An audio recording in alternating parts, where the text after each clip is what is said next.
Olá, olá, meus alunos e minhas alunas, sejam todos bem-vindos aí para nosso módulo Legislação do SUS. Agora, efetivamente, iniciando a parte da legislação do Sistema Único de Saúde, já visualizamos a Constituição Federal, que traz ali a base do conteúdo. Agora vamos detalhar através das legislações. E a aula de hoje, a legislação mais importante, pode ter certeza, acho que todo mundo já conhece, todo mundo já sabe, já ouviu falar, que é a Lei 8080, conhecida popularmente como a Lei do SUS. Então, espero que todos estejam aí preparados, bem animados para conhecer esse conteúdo, ou até mesmo para aprender, para revisar, para acertar a questão na hora da prova. Porque a parte prática desse conteúdo, vocês sabem melhor do que eu. Estou ministrando uma aula aqui para profissionais da área da saúde, para médicos, enfermeiros, nutricionistas, terapeutas e assim por diante. Mas o que eu vou ensinar para vocês é a parte teórica, a parte técnica.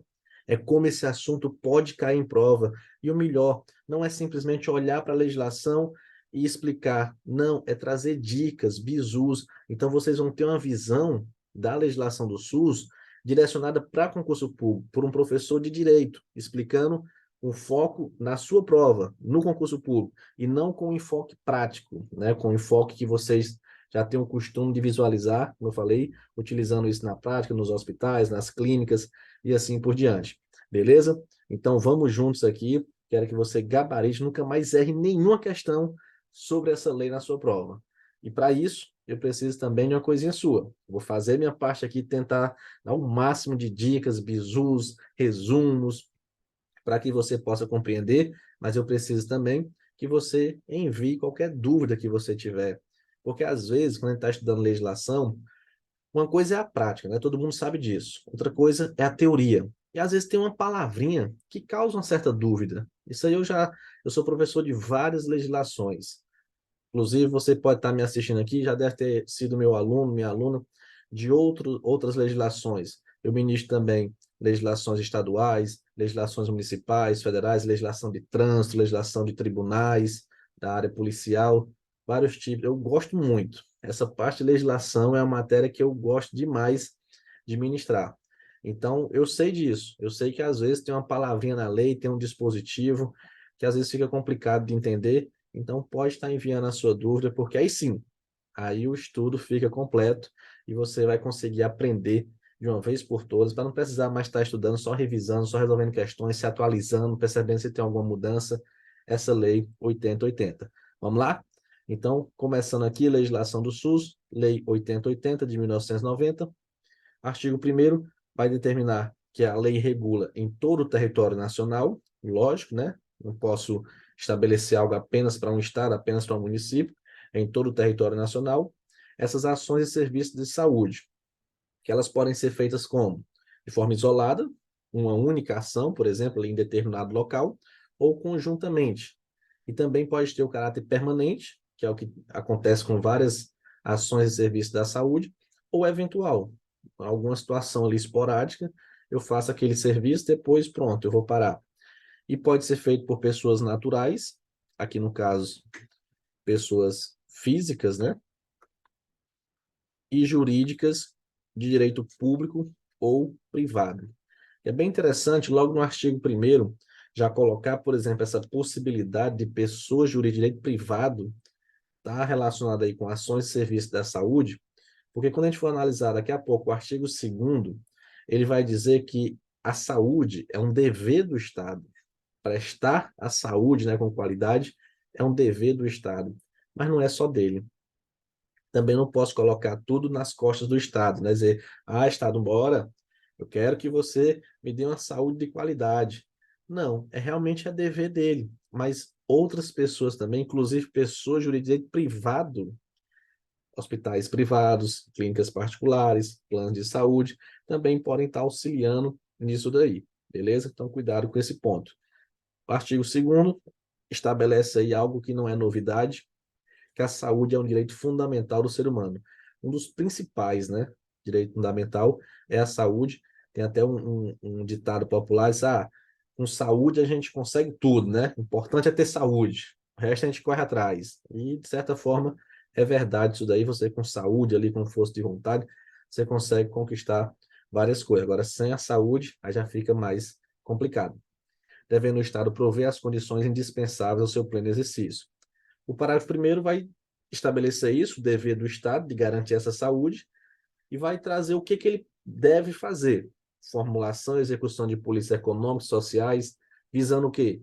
Redução de risco de doenças e outros agravos, estabelecimento de condições que assegure acesso universal e igualitário às ações e aos serviços para promoção, proteção e recuperação. Esse parágrafo segundo, muito cobrado em prova, estabelece o dever do Estado, que eu já tinha até explicado anteriormente, não exclui o das pessoas, da família, das empresas e da sociedade. Vou utilizar um exemplo só. Poderia dar vários exemplos aqui, mas vou utilizar só um, fica bem didático para você entender isso. A questão da dengue.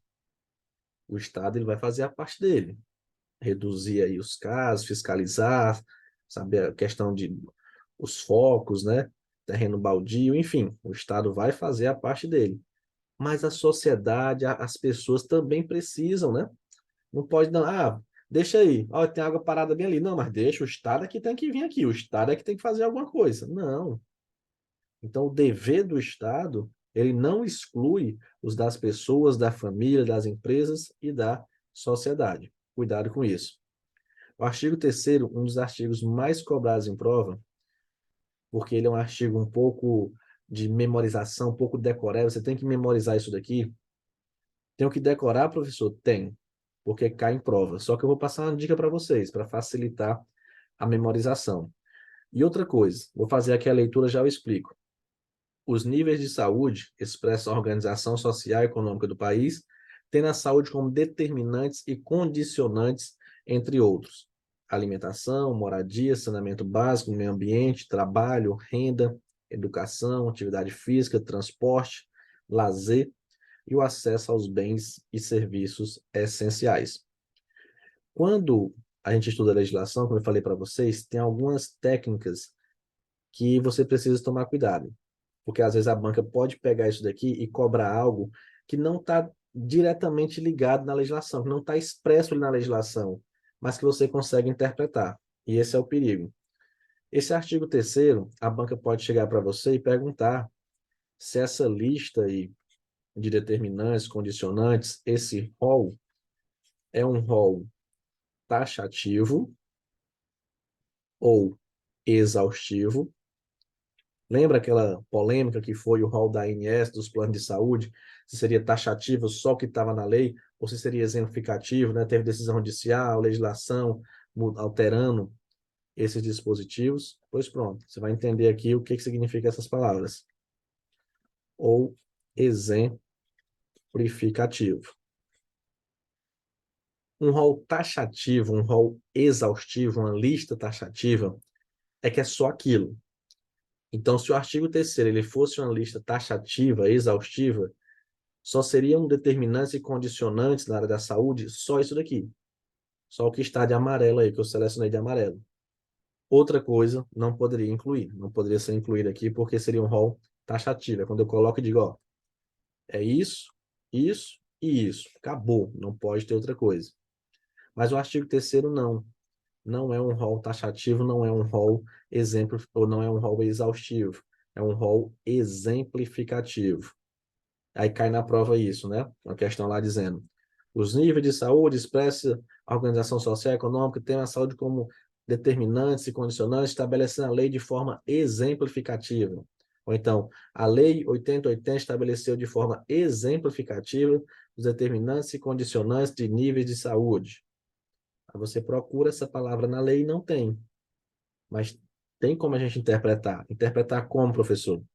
Quando é estabelecido bem aqui, ó, entre outros. Então, o artigo 3º diz, ó, determinantes e condicionantes são esses, entre outros. Pode ter outros, mas esses aqui eu vou colocar na lei. E eu tenho que memorizar, professor? Tem sim. Vamos ver aqui logo o parágrafo único e depois eu vou passar a dica para vocês. Diz respeito também à saúde, às ações que, por força do disposto no artigo anterior, se destinam a garantir às pessoas e à coletividade condições de bem-estar físico, mental e social. Bizu do Suarinho. Se acostume, carimba que é top, Bizu do Suarinho, para você memorizar esses condicionantes e determinantes do artigo 3º. Você vai lembrar de Atlas, moradia, Marte. Eu tenho certeza que todo mundo já visualizou um Atlas escolar geográfico, né? Tinha lá vários mapas e tudo era bom demais. Eu nunca mais vi, né? O tempo eu trabalhava no IBGE e tinha lá, mas era antigão ainda, para ser distribuído para as escolas. Mas você lembra? Atlas, moradia, Marte. O que é isso, professor? É para você lembrar, ó, todos os condicionantes determinantes lá do artigo 3º. O A, alimentação. O T, transporte. L, lazer. O A, acesso aos bens e serviços. S, saneamento básico. M, aliás, moradia é moradia. Já Marte, M, meio ambiente. A, atividade física. R, renda. T, trabalho. E E, educação. Vamos colocar aqui. Colocar, só botar aqui a canetinha, tá no marca-texto, pronto. Atlas,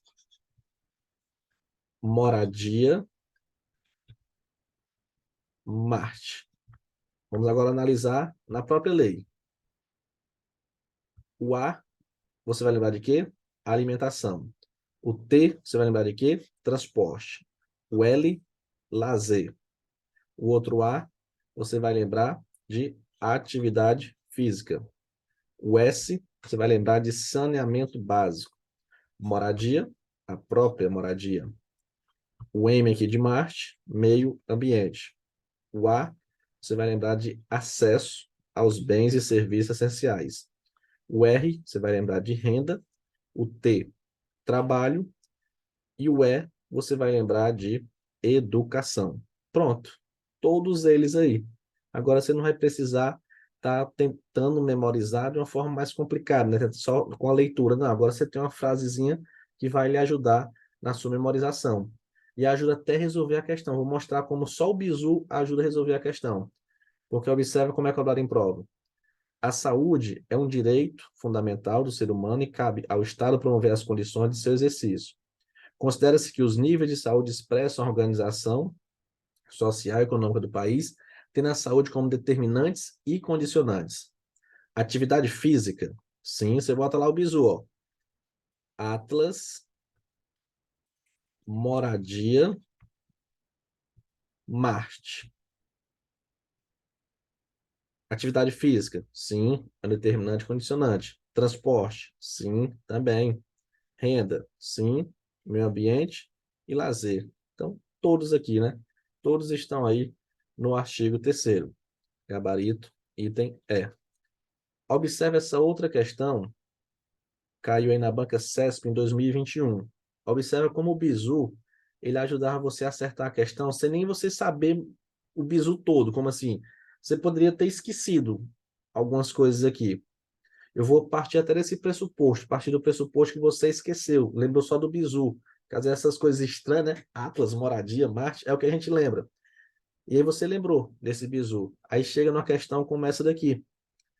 Diz assim, segundo a Lei Orgânica da Saúde, a saúde é um direito fundamental do ser humano, devendo o Estado prover as condições indispensáveis ao seu pleno exercício. Nos termos dessa legislação, são determinantes e condicionantes. Opa, determinantes e condicionantes é o artigo 3º. Entre outros. Aí você, eita, e agora? Aquela listazinha lá do início da lei. Mas o professor Soares falou que é Atlas, moradia, Marte. Pronto. Como falei, vou partir do pressuposto que você não está lembrando de nada, só lembrou do bizu.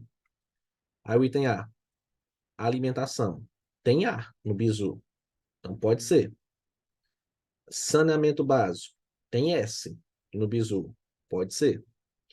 Meio ambiente. Eu tenho um M no bizu, pode ser também. Trabalho. Eu tenho um T no bizu, também pode ser. Renda. Tem R no bizu. A, atividade física. Também eu tenho diversas letras A no bizu. T, também tem. L, lazer, também tem. O I, identidade de gênero, também tem. Então, opa, vamos deixar o item A quietinho aí.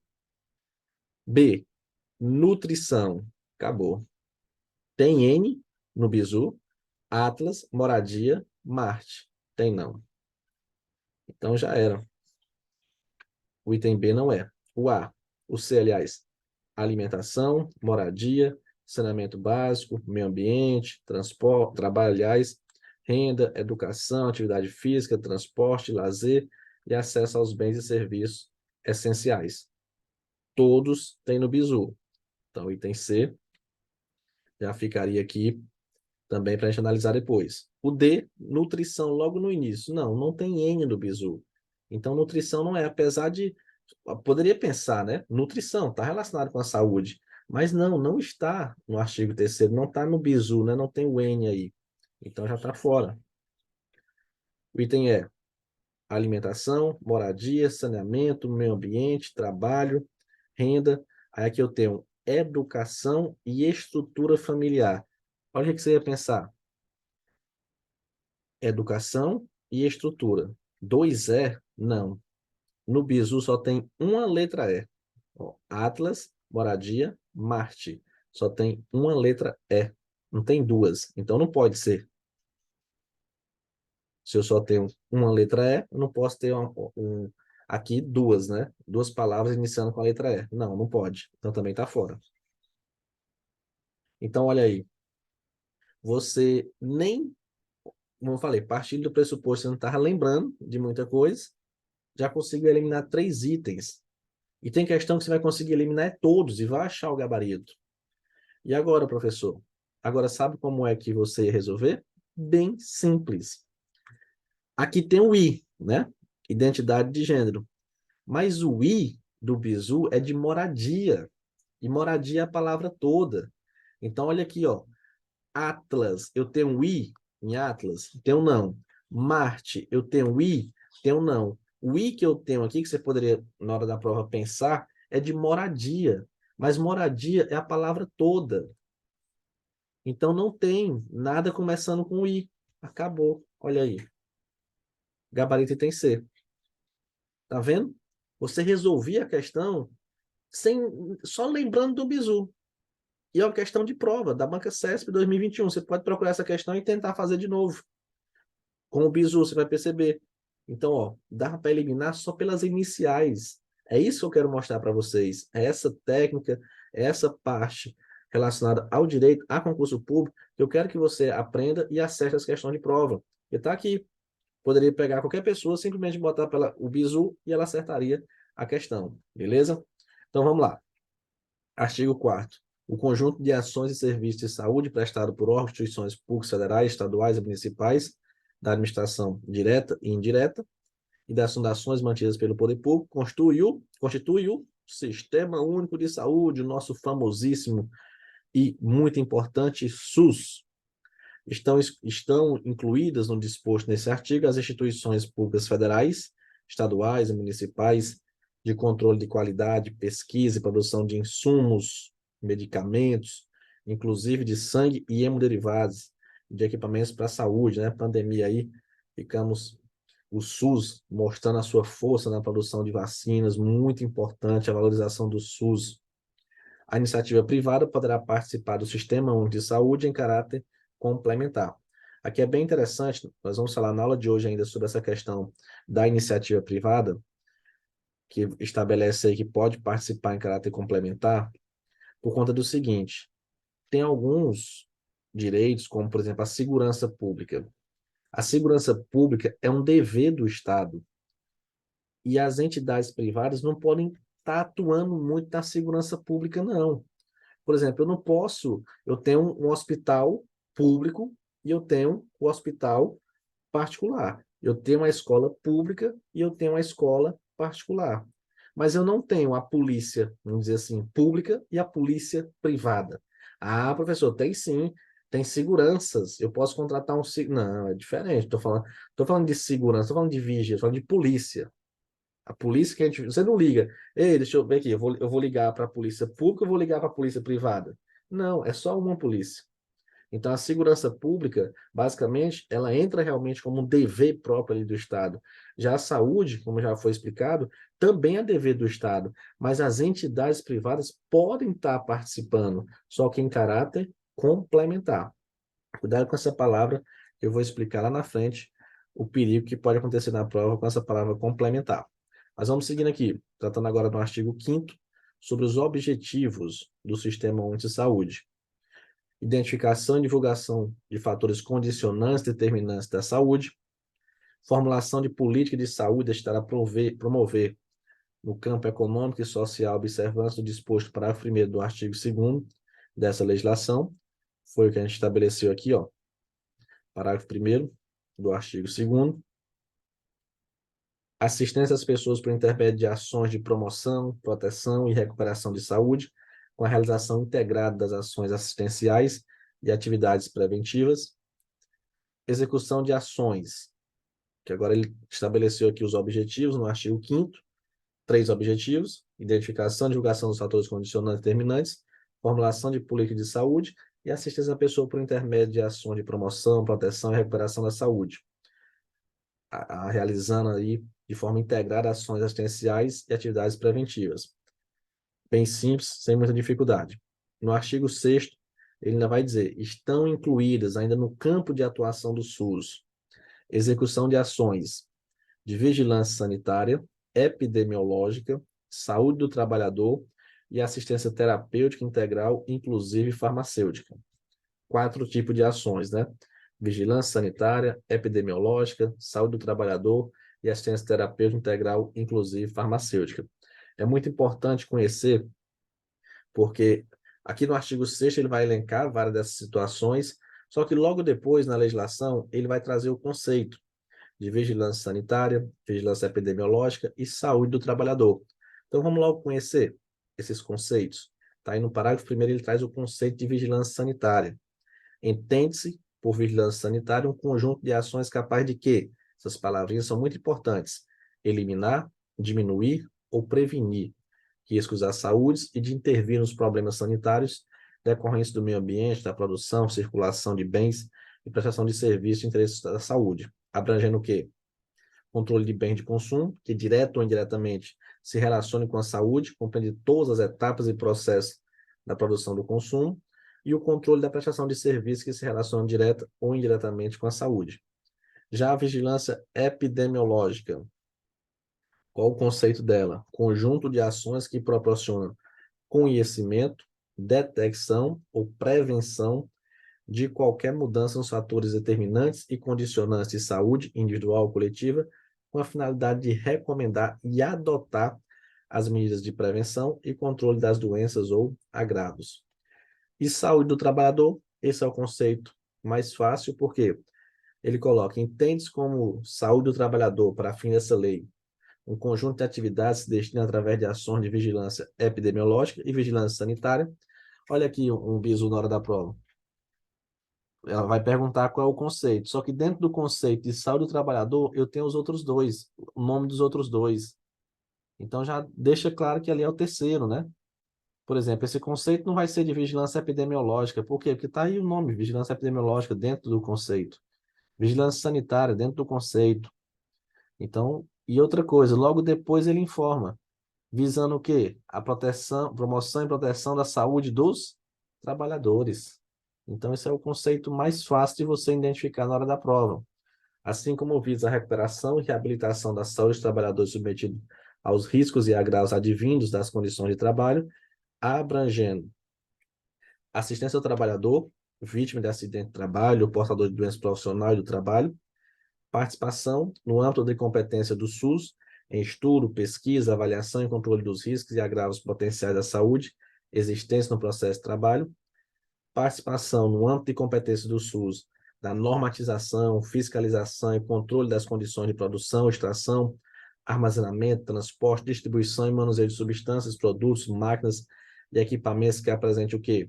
Risco à saúde do trabalhador, avaliação do impacto que as tecnologias provocam à saúde, informação ao trabalhador e à sua respectiva entidade sindical e às empresas sobre os riscos de acidente de trabalho, doença profissional e do trabalho, bem como os resultados de fiscalizações, avaliações ambientais e exames de saúde, admissão, periódicos e demissão, respeitados os preceitos da ética profissional. Participação novamente na normatização, fiscalização e controle de serviços de saúde do trabalhador, tanto em empresas públicas como privadas. Revisão periódica da listagem oficial de doença originária no processo de trabalho. Pode perceber que tudo está relacionado com o trabalho aqui, né? Garantir ao sindicato dos trabalhadores de requerer ao órgão competente a interdição de máquina, de setor de serviço, de todo o ambiente de trabalho, quando houver exposição a risco iminente para a vida ou saúde dos trabalhadores. Então, olha aqui o bizu na hora da prova. Vigilância sanitária. Você vai lembrar desses três conceitos, essas três palavras: eliminar, diminuir e prevenir. Vigilância epidemiológica. Você vai lembrar disso aqui: conhecimento, detecção e prevenção. Saúde do trabalhador, promoção, proteção, recuperação e reabilitação. Como eu falei para vocês, o conceito, porque isso aqui é muito cobrado, o parágrafo primeiro, parágrafo segundo e parágrafo terceiro, o conceito de saúde do trabalhador é bem tranquilo, porque já dentro do conceito ele já fala aqui, ó, saúde dos trabalhadores. Você já consegue perceber ali esse conceito. Agora, vigilância sanitária epidemiológica, é interessante você lembrar essas palavras. E olha um bizu, porque pode ser que você fique na dúvida, né? Tipo, eita, eu lembro que eliminar, diminuir e prevenir. São três, mas é de quê? É de vigilância sanitária, é de vigilância epidemiológica. Você vai analisar o seguinte. C, aqui ó, conhecimento, começa com C. Vigilância epidemiológica, tem o C. Aqui não tem nenhuma começando com C. Então, se não tem nenhuma começando com C, então não vai ser vigilância epidemiológica, vai ser vigilância sanitária. Então, você pensa, você memoriza aqui, é interessante que você memorize todas, mas eu estou dando dicas de caso você esqueça. Chegou na hora da prova, você não está lembrando de tudo, lembrou apenas de um. Lembre disso.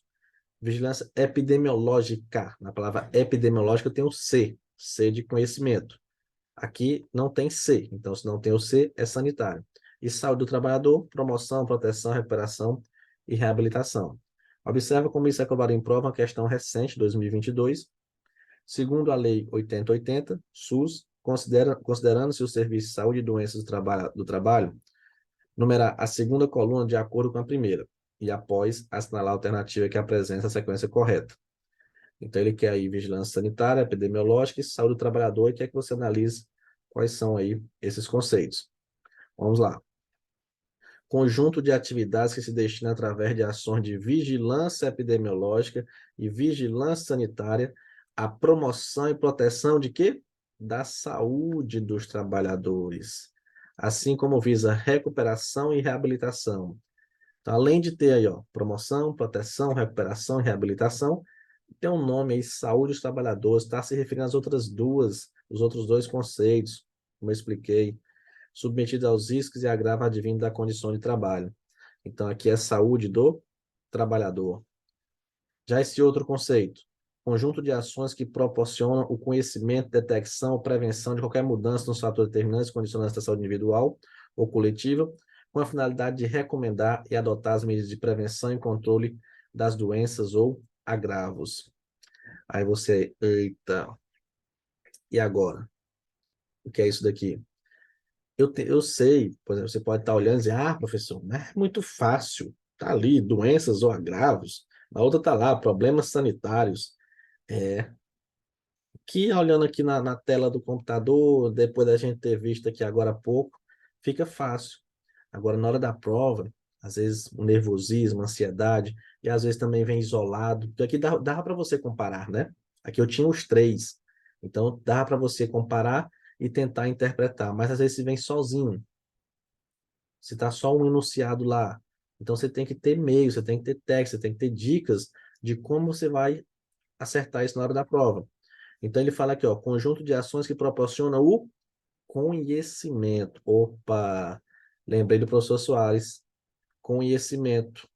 Aquelas três palavrinhas. Se tem o C de conhecimento, Então, quer dizer que isso daqui é vigilância epidemiológica, porque na palavra sanitária não tem C, mas na palavra epidemiológica eu tenho o C.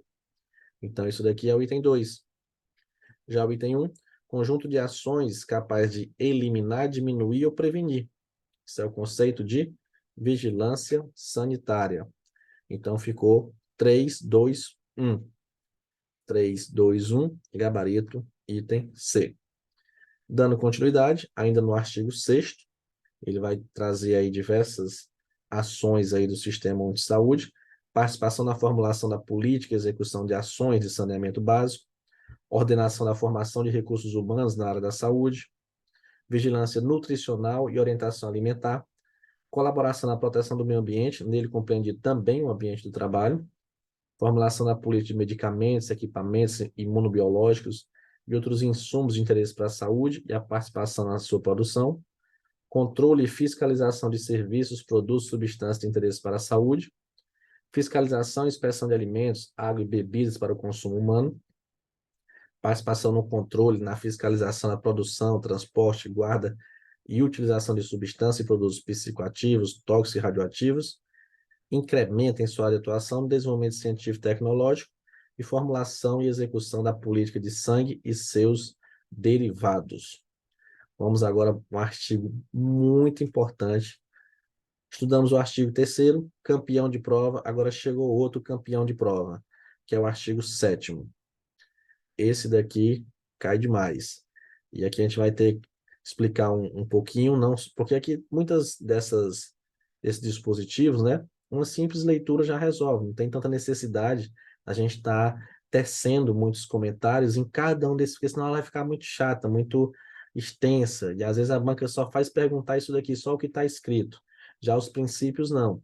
Isso aqui você precisa entender realmente, não simplesmente decorar, não simplesmente saber, por exemplo, que é um princípio a universalidade do acesso ao serviço de saúde. Não, você tem que entender o que significa isso, porque muitas vezes a banca vai perguntar.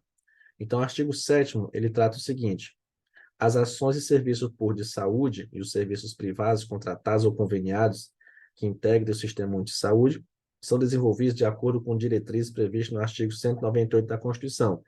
Já estudamos. Obedecendo ainda os seguintes princípios: universalidade de acesso aos serviços de saúde em todos os níveis de assistência. Eu trabalhei com vocês no módulo de Constituição Federal a parte dos princípios da Seguridade Social, e tinha um princípio parecido com esse. E eu falei para vocês também que a saúde é um direito de todos. Um milionário pode chegar no hospital público, no SUS, e ser atendido. Não tem isso. É diferente da assistência social, é diferente da previdência social. A saúde não analisa isso. Então, por isso que é universalidade. É para todos, de acesso ao serviço de saúde em todos os níveis de assistência. Integralidade de assistência, entendido como conjunto articulado e contínuo das ações e serviços preventivos e curativos, individuais e coletivos, exigidos para cada caso em todos os níveis de complexidade do sistema. Essas ações na área da saúde, elas têm que estar integradas em vários níveis, em várias ações. Então, eu não posso simplesmente fazer ali uma determinada ação, determinado serviço e pronto. Como foi visto aqui, por exemplo, a questão do saneamento básico. Por que o saneamento básico ele está relacionado com a saúde? Porque se não tiver saneamento básico, ali vai ser um risco para doenças. Existindo doenças, aí vai afetar diretamente a saúde. Então, por isso que tem que existir essa integração, essa integralidade de assistência, com esse conjunto articulado e contínuo de ações e serviços preventivos. Outro princípio: preservação da autonomia das pessoas na defesa de sua integridade física e moral.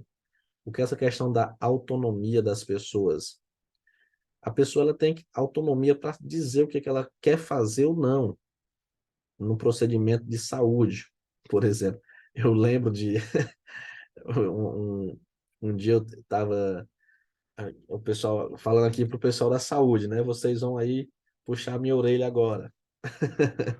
Mas eu estava em casa e eu não queria ir para o hospital, não queria fazer os exames, né? Eu acho que foi até na época da Covid. Tava com muito medo. E aí a minha esposa, não, vai, ligou até pro meu pai, não, ele não quer, ele tá doente aqui, não quer ir fazer, ir para a clínica, porque eu tava com medo de ficar internado. E aí a minha esposa foi, aí eu disse, olha, eu vou, mas isso aqui não é brincadeira, não é piada. Eu levei um papel e uma caneta no bolso. Eu disse para ela, eu tô indo, mas se eu ficar internado, eu mesmo vou fazer meu habeas corpus. Eu vou fazer meu habeas corpus à mão. Eu vou sair de lá, não vou ficar internado, não. O habeas corpus, para quem não sabe, é um dispositivo para a questão da liberdade, né? A pessoa que está restrita aí da sua liberdade pode solicitar um habeas, é utilizado por preso, né? Para quem foi preso lá, vai utilizar o habeas corpus, mas também pode ser utilizado nessas situações aí, dependendo do caso, também pode ser utilizado para quem está internado. Já teve casos já de pessoas solicitarem habeas corpus para a questão de internação em hospitais. E eu disse, aí, depois que passa, né, a gente acha engraçado, mas no dia lá eu morrendo de medo, disse, olha, eu vou levar um papel aqui, uma caneta, eu mesmo vou fazer meu habeas corpus lá à mão, se você me deixar internado. Então, existe essa autonomia da pessoa, se vai fazer uma cirurgia, se não vai fazer uma cirurgia. Tem, por exemplo, a questão da religião, né? Testemunho de Jeová, da transfusão de sangue. Logicamente que tem exceções, né? Porque a vida está em primeiro lugar. Então, na questão ali de urgência, emergência, às vezes essa autonomia pode ser relativizada. Mas, como regra, eu tenho que preservar a autonomia das pessoas, a defesa de sua integridade física e moral. Igualdade da assistência à saúde, sem preconceitos ou privilégio de qualquer espécie. Lembra que eu falei que um milionário pode ser atendido no SUS? E pode, mas do mesmo jeito dos outros. Ó, lá no final da fila. Ah, deixa eu ver bem aqui. Ah, não, pega essa fichinha verde bem aqui. Seu caso aí não é muito sério, não. Esse aqui é vermelho, esse aqui é isso, esse aqui é aquilo, né? Às vezes tem nos postos de saúde a fichazinha para saber fazer a triagem ali. Então, é igualdade de assistência à saúde, sem preconceito ou privilégio de qualquer espécie. Direito à informação, as pessoas assistidas sobre sua saúde. Isso aqui é óbvio, né? E é muito ruim isso daqui. Às vezes a pessoa está lá no internada, alguma coisa, e não tem informações do que está acontecendo. Então, ela tem sim direito à informação. Ei, o que está acontecendo? O que, é que foi feito? Foi feito cirurgia de quê? Foi feito isso? Qual, tá colocando o que aí? Qual medicamento está sendo colocado? Isso eu já fiquei internado em alguns locais, isso tem melhorado bastante. Às vezes que eu já fiquei internado, todas as vezes, a pessoa chegava lá, olha, estou colocando isso, às vezes eu não sei nem o que ela está dizendo. Estou colocando isso. Beleza, pode colocar, meu filho. Não sei nem o que você está dizendo aí. Eu só conheço Dorflex, Tilenol, Buscopan, só. Esses outros aí que você está dizendo, não conheço nada. E pronto, mas sempre fala, ó, essa aqui é uma medicação que foi passada e tal, tal, tal. É esse direito à informação aí às pessoas assistidas sobre sua saúde. Divulgação de informações quanto ao potencial do serviço de saúde e sua utilização pelo usuário, que é a questão de transparência, né, publicidade, do potencial do serviço, às vezes aparece na televisão, olha o SUS, valoriza, não sei o quê, tantas cirurgias, tanto isso, tanto aquilo. Utilização da epidemiologia para estabelecimento de prioridades e alocação de recursos de orientação programática. Aqui o SUS, ele trabalha com várias ações, vários serviços, mas às vezes o dinheiro não dá para tudo. E eu tenho que saber quais são as prioridades naquele momento. Onde é que eu vou colocar uma maior quantidade de recursos, onde é que pode esperar. Então, eu vou utilizar a epidemiologia para isso, para estabelecer essas prioridades. E a questão de alocação de recursos e orientação programática. Participação da comunidade, muito e muito e muito importante. Essa participação popular, essa participação da comunidade. Não posso, como eu falei, aquela questão de dizer, é dever do Estado e pronto, o Estado que vai fazer. Não, a comunidade, a população tem que estar participando. Descentralização político-administrativa com direção única. em cada esfera de governo. O que significa isso, professor? Essa questão de descentralização com esfera única. É que eu não vou centralizar. A saúde, por exemplo, não está centralizada em apenas um órgão. Não. Professor, como assim centralizado? Me explica um pouco isso daí. Eu nunca entendi essa parte. Vamos pegar, por exemplo, uma pessoa que eu tenho aqui, colocar três pessoas. Colocar um médico contratado em um hospital particular, carteira assinada, uma enfermeira que passou no concurso de uma sociedade de economia mista e um enfermeiro, carteira assinada, por exemplo, de um hospital particular. Essas três pessoas vão pagar contribuição previdenciária e quando elas quiserem se aposentar, como elas são regidas pela CLT, é no INSS. Então, é como se o INSS centralizasse tudo ali. Não tem outros órgãos, tipo, eu não quero o INSS. Tem outro? Não. Existem outros regimes próprios. É quando a pessoa passa no concurso que tem estabilidade. Aí é diferente. É um regime próprio do Estado, do município. Por isso eu coloquei os três como CLT. Porque o regime seletista, a regra é que vai para o INSS. Então, ali é como se fosse centralizado. Está tudo ali. Está tudo no INSS. Já a descentralização é diferente. É quando eu tiro e vou repartindo para outras pessoas. Então, no âmbito da União, eu tenho o Ministério da Saúde. Essa é a direção única no âmbito da União. Mas eu vou descentralizar. Nos estados, tem a Secretaria de Saúde do Estado, com a direção única ali no Estado, com a Secretaria de Saúde. Os municípios também têm.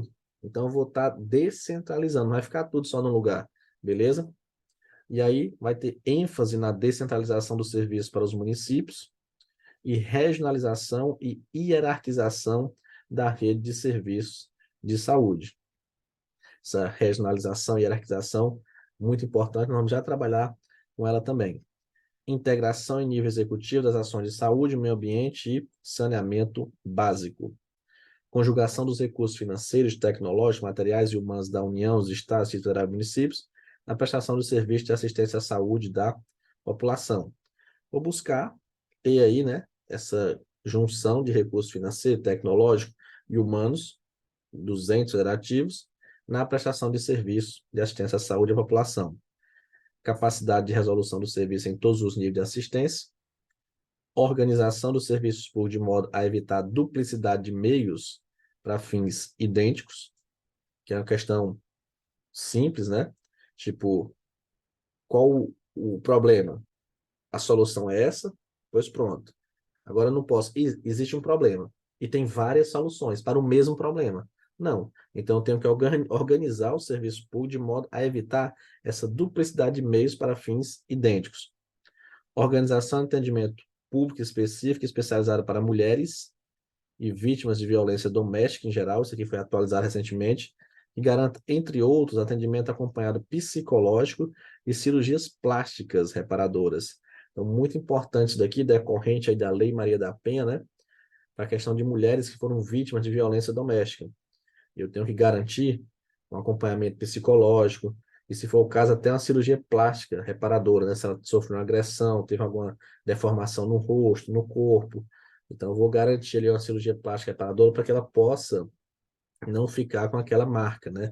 Para que ela possa reparar aquele sofrimento. E além do acompanhamento psicológico. Então, cuidado com isso daqui, que é bem importante por conta da relevância e também foi atualizado recentemente.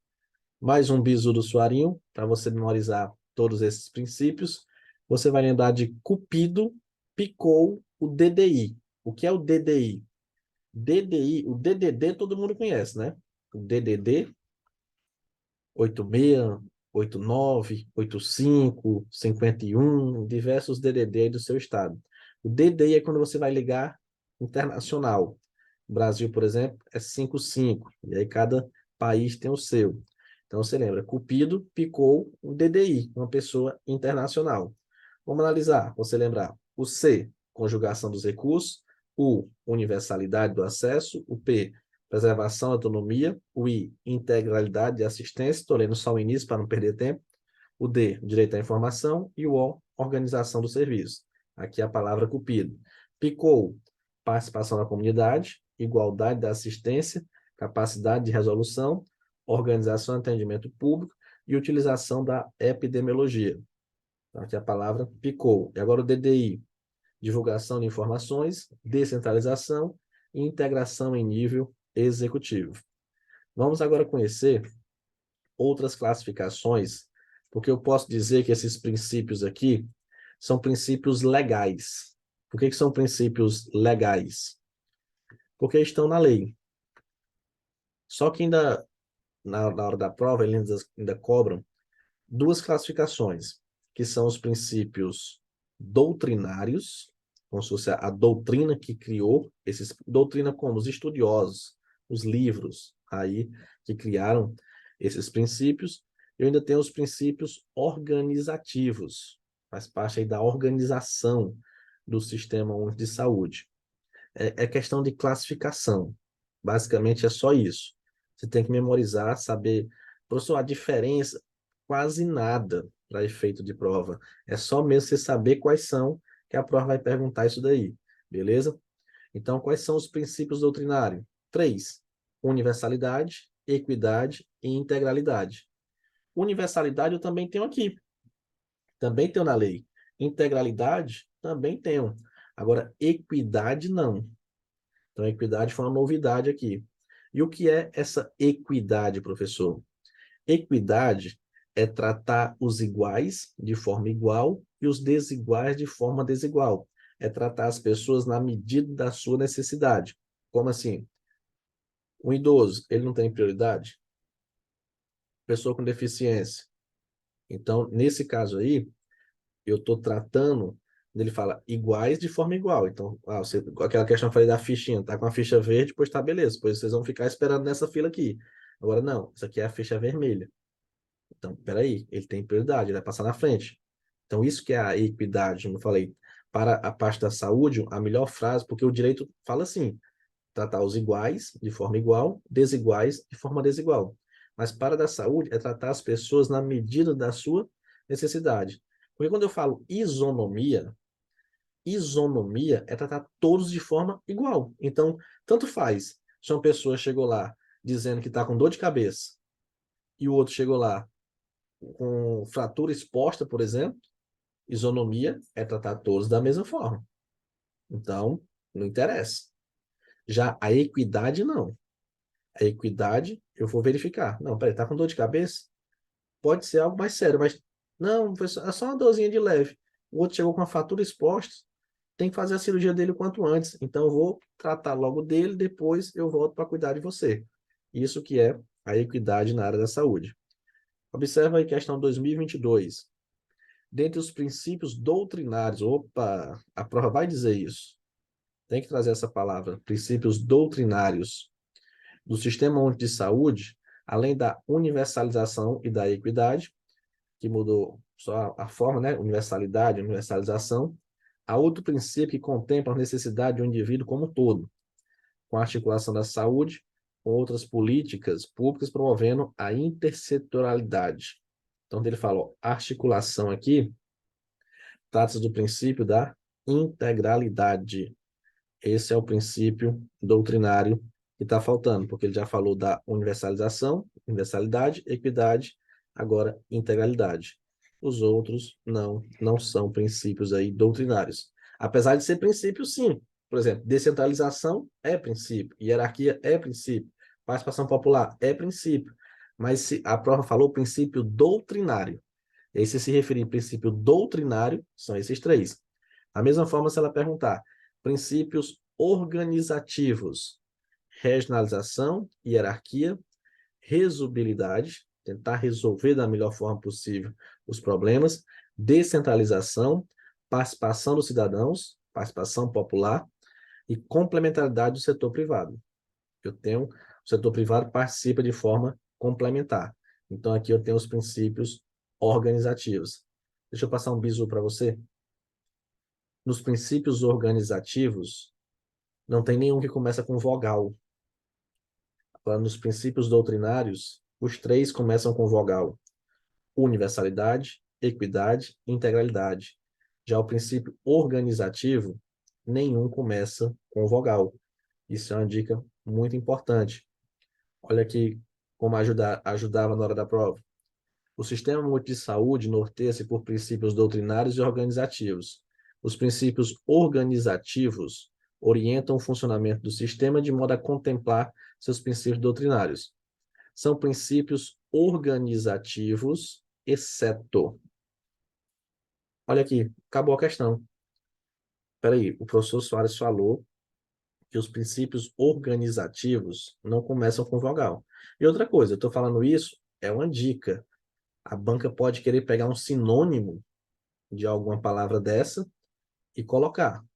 Pode querer. Não tem um costume de fazer isso, mas a gente também, em concurso público, a gente não pode afirmar alguma coisa 100%. Sempre vai ser assim. Não, porque as bancas estão em constante evolução.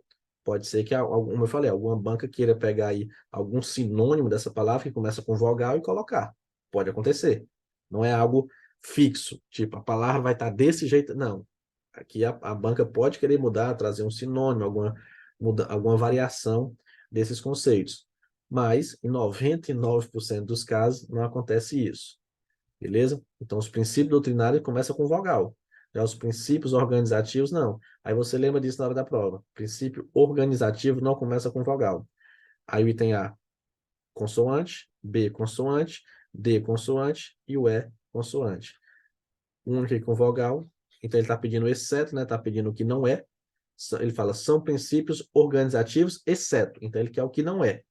O que não é o item C. Por quê? Porque aqui é um princípio doutrinário. Descentralização é um princípio organizativo. Hierarquização também. Regionalização também. Participação e controle social também. Beleza? Eu falei para vocês aqui já várias vezes, e pegando aqui o gancho desse princípio organizativo, que é esse setor privado aí com caráter complementar, essa complementaridade do setor privado, eu vou explicar logo na aula de hoje o artigo 20. Eu sempre gosto de fazer isso em legislação. Não necessariamente a gente precisa seguir aquela sequência da lei, que ali não tem nada didático. Ali foi feita uma lei, foi colocando vários artigos. Então, já que a gente falou tanto na aula de hoje sobre essa questão do setor privado em caráter complementar, inclusive é um princípio organizativo, essa complementaridade do setor privado, bora tratar logo disso. Bora pegar logo o artigo 20 e colocar tudo nessa aula de hoje, porque a gente segue uma linha de raciocínio. Você tem um assunto aí de forma ampla, de forma completa. Então, artigo 20 determina: os serviços privados de assistência à saúde caracteriza pela atuação por iniciativa própria de profissionais liberais, legalmente habilitados e pessoas de direito privado, na promoção, proteção e recuperação da saúde. A iniciativa própria, a pessoa quer colocar um hospital, uma clínica, profissionais liberais, vão lá e beleza. A assistência à saúde é livre, a iniciativa privada, aquilo que eu falei. Eu tenho um hospital público, mas eu tenho um hospital privado também. A pessoa vai escolher qual que ela quer ir. Na prestação de serviços privados, serão observados os princípios éticos e normas também expedidas pelo órgão de direção do SUS quanto a condições para seu funcionamento. Lógico, né? Porque no hospital público tem a questão de princípios éticos, no hospital privado não tem? Não. Basicamente, prestação de serviços privados vai ser observado também princípios éticos e normas também que foram expedidas pelo SUS. É permitido a participação direta ou indireta, inclusive controle de empresa ou de capital estrangeiro na assistência à saúde nos seguintes casos: doações de organismos internacionais vinculados à Organização das Nações Unidas, da ONU, de entidades de cooperação técnica, financiamento e empréstimos. Pessoas jurídicas destinadas a instalar, operacionalizar ou explorar hospital geral, inclusive filantrópico, hospital especializado, policlínica, clínica geral e clínica especializada, ações e pesquisas de planejamento familiar, serviços de saúde mantidos sem finalidade lucrativa por empresas para atendimento de seus empregados e dependentes, sem qualquer ônus para a seguridade, e demais casos previstos em legislação específica. Muito cuidado com esse artigo 23, é um artigo perigosíssimo. Por quê? Olha o que ele está dizendo. É permitida a participação direta ou indireta, inclusive controle de empresas ou de capital. E vou até mudar a cor, até colocar aqui de outra cor. Capital estrangeiro na assistência à saúde.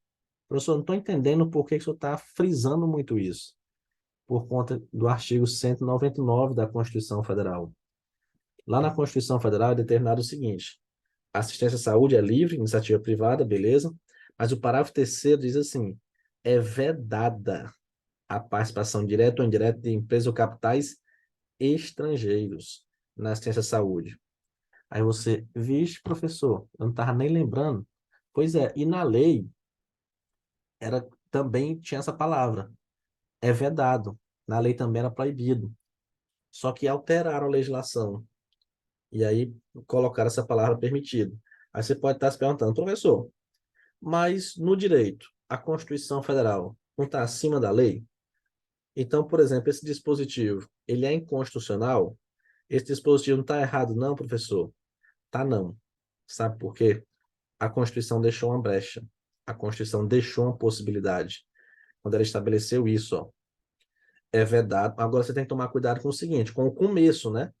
Com o começo da frase. Porque a Constituição começa dizendo que é proibido, ó. É vedado. Já a lei começa dizendo, é permitido. Então, quando você for resolver a questão da prova, você tem que saber de onde é que está perguntando. Se está perguntando da Constituição ou da lei. Só que não está, que é problema, professor. Não. A Constituição diz, é vedado participação direta ou indireta de empresas ou capitais estrangeiras na assistência à saúde, salvo nos casos previstos em lei.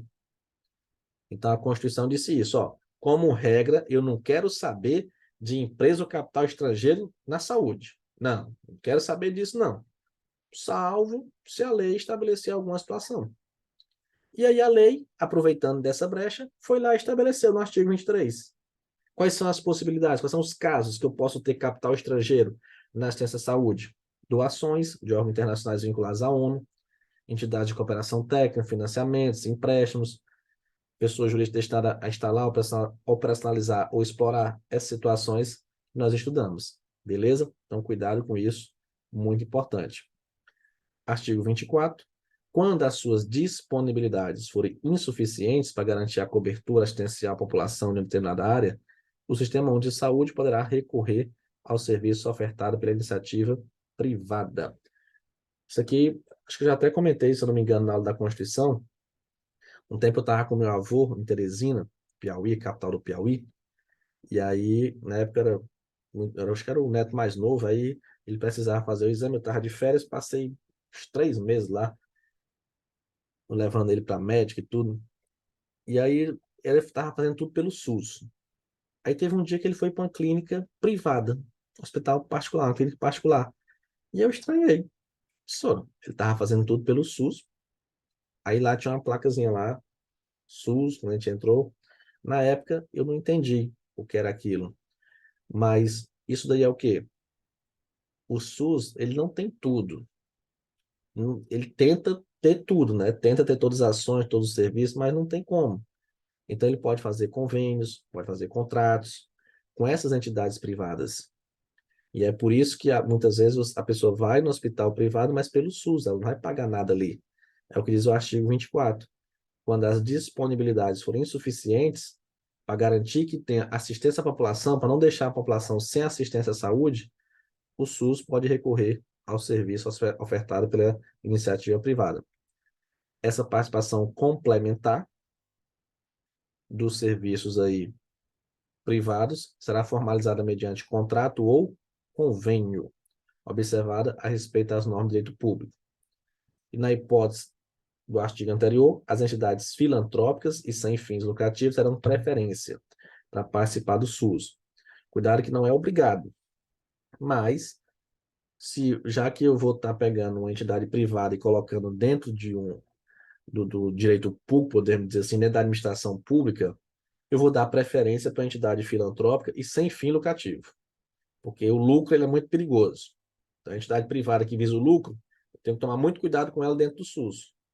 Mas já a entidade filantrópica sem fim lucrativo, também tem que tomar cuidado, mas já é mais tranquilo. Então, por isso que eu vou dar preferência, não é obrigado, mas eu vou dar preferência para elas no momento de fazer um contrato ou um convênio.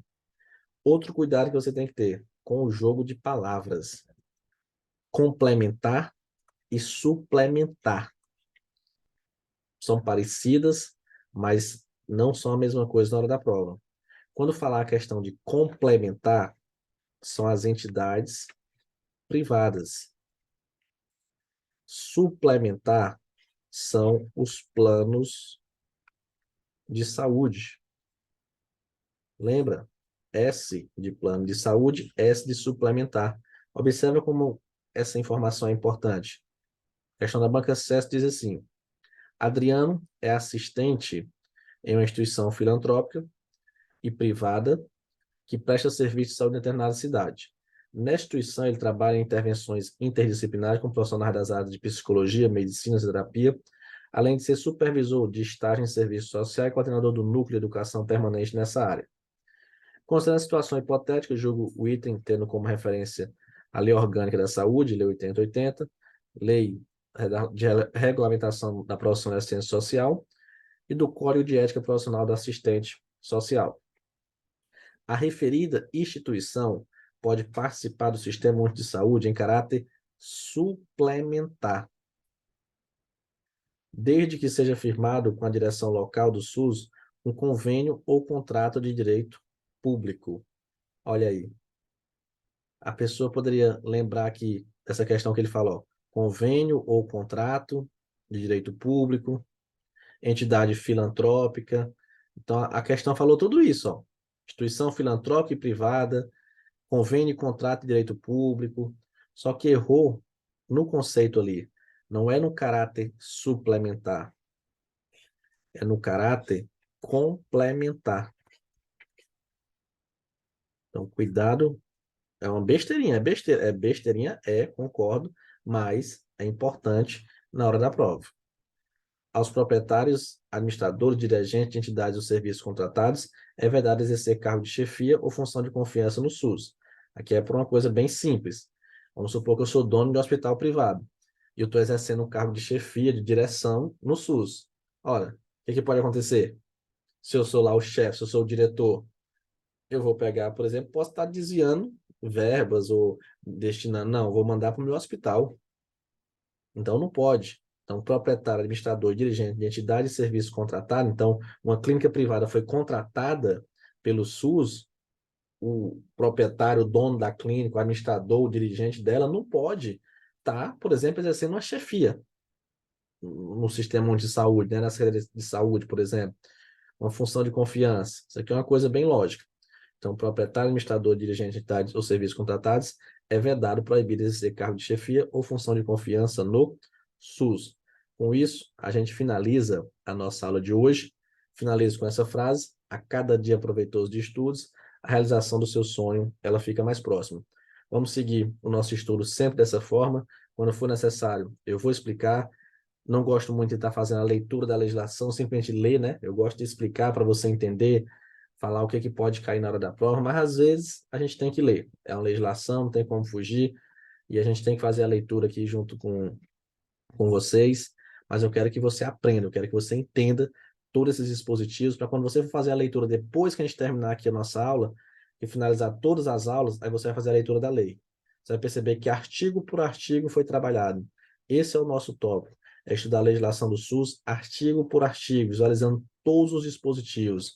Não vai ficar nada sem ser estudado, beleza? E olha o que eu disse no início da aula, qualquer dúvida, pode entrar em contato, beleza? Então, um forte abraço a todos, bons estudos e até a próxima aula.